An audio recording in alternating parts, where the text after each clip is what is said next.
When we think about things like drought or flood, we often are caught up in the moment of the crisis and we start doing our planning at that stage.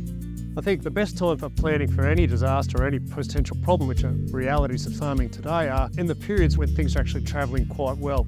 Similarly, when we talk about things like business planning, we shouldn't be talking about things like business planning when things are at their tougher moments in the business cycle. The Dairy Business Support Program gives us the opportunity to go out and talk about aspects of business planning with farms during times where there may be a little less pressure on the farm and the operation, to really sit back and say, okay, we're doing all right now, things are travelling reasonably well, but there's a big future ahead of us and there's lots of people here involved. We need to be spending time to look at what are our opportunities moving forward, what are our threats, what are our challenges, where do we take this business in the future? And a thorough planning process is a very important part of that.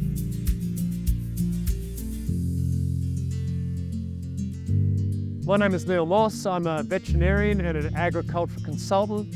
I'm lucky enough to live in the beautiful town of Kiama. Our business is based in Camden and I work with dairy farms all over New South Wales and beyond. Dairy businesses generally are still predominantly family farms. And critically, families, as we all know, are very complex. There can be many generations involved. We've worked with some farms, so there can be 3 generations at least involved on the farm at any one time.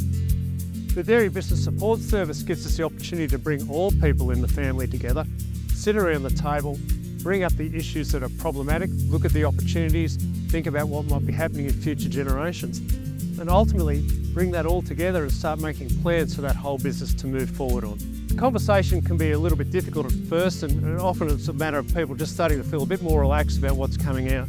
And it's quite fascinating when we're talking with our farmers, when the penny starts to drop, when suddenly ideas start to come out, when suddenly someone has been having thoughts they've kept to themselves for many, many months, is given an opportunity to bring that out into a forum where everyone's actually in a relaxed space, where they're actually in a position to where they can actually listen. Starting moving from the doubting or the reasons why things can't be done to say, well, okay, here's our challenge, here's our opportunity, here's where we need to head, here are the things that we can actually do to maybe make it happen, and this is how we can get it done.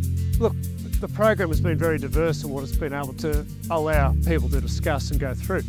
Common things have just been the basics of going through, making sure our chart of accounts are in good place, making sure that the business is operating under sound principles.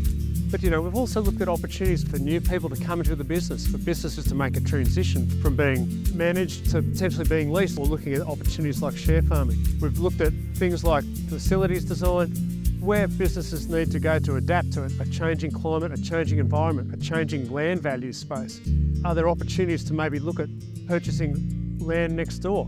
What do we need to do to make that a reality? Does the business need to change? Does it need to intensify? Are there opportunities to consolidate? We've also looked at opportunities for where farms can potentially reduce debt, maybe offload non-performing areas of land or asset, allow that to bring capital back into the business, to look at other projects, or maybe just take a little bit of pressure off.